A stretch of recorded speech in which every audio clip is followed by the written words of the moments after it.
คลิปนี้เขียวกับสิพาทุกคนไปเบิ่งงานบุญเนาะบุญอยู่บ้านใดนั่นเฮาไปเบิ่งกันเลยอ่ะ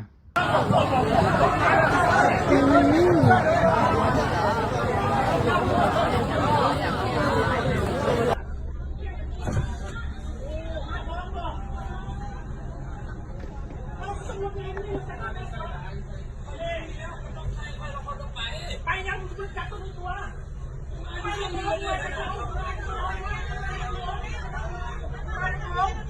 มาจะ6 โมงมาได้มาน่ะอันนี้ห่างมากมันจะจะงงกันอยู่หัวมาต้องรู้จักมึงรู้ใจมึงนี่ตัดกันอยู่หัวเบื่อกันเมื่อไหร่เลยเนี่ยเขาไปเวทดิเขาจะอยู่หุ่นเดี๋ยวหัวพีเลยเจ๊ก็นี่ยกไปไหมไปอยู่กับคุณตัวปั่นกันตัวยิ่งเลยจัดระเบียบเอาจัดระเบียบมันก็พุ่งไปสิแหละกูจัดจะเช้าเหรอไปเช้ามาจัดเลยมาสิ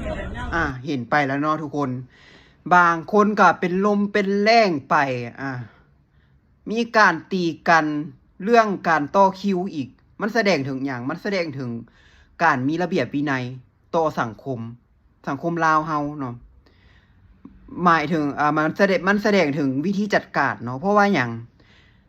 มันเรียนคิวเนี่ยมันก็ต้องไปตามคิวบ่แม่นที่แซงคิวกันเนาะมันต้องมีกฎระเบียบเนาะเจ้าของป้ามก็ต้องออกมาปกป้องป้ามของตัวเองเนาะถ้าหากมีการตีกันมีการพิดเถียงกันในป้ามนี้มันเบิ่งคนอื่นเบิ่งเป็นจังไดทุกคนมันบ่ดีนะเนาะมันบ่ดีเนาะกฎระเบียบกฎหมายมีบ่เนาะตำรวจมีบ่เนาะนี่คือความล้มเหลวที่สุดของรัฐบาลเนาะเพราะว่าอย่างทุกคนคิดเบิ่งแม้ถ้าหากว่าบ่มีการใช้กฎหมายเนาะจำกัดจัดการกลุ่มคนที่เขาใส่ตุกนี่นะขายตามบ้านตามซองนี่ตุกละ100,000 200,000นี่นะจังใดเนาะปัญหานี้มันก็สิเกิดขึ้นอยู่เรื่อยๆเนาะปัญหาน้ำมันขาดแคลนปั๊มเนาะกฎหมายก็สำคัญเนาะต้องมีกฎหมายคุ้มครองผู้บริโภคนี่มีอยู่บ่บ้านเฮาอันว่าให้โทรสายด่วนนั้นโทรไปยามใดก็บ่ติดเนาะมีคนขายอยู่แต่บ่กล้าจับเขาแล้วก็อีกอย่างหนึ่งคือการเฮ็ดให้ประชาชนคนลาวนี่ตื่นตกใจเนาะบริษัท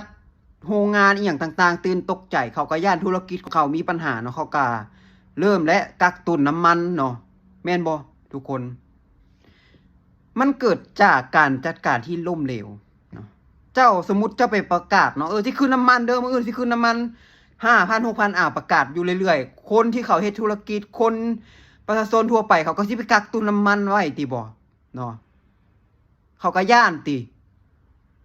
บ่ต้องประกาศบ่ต้องหยังใดๆทั้งสิ้นคันสิขึ้นแล้วขึ้นไปเลยเนาะประกาศให้คนอื่นฮู้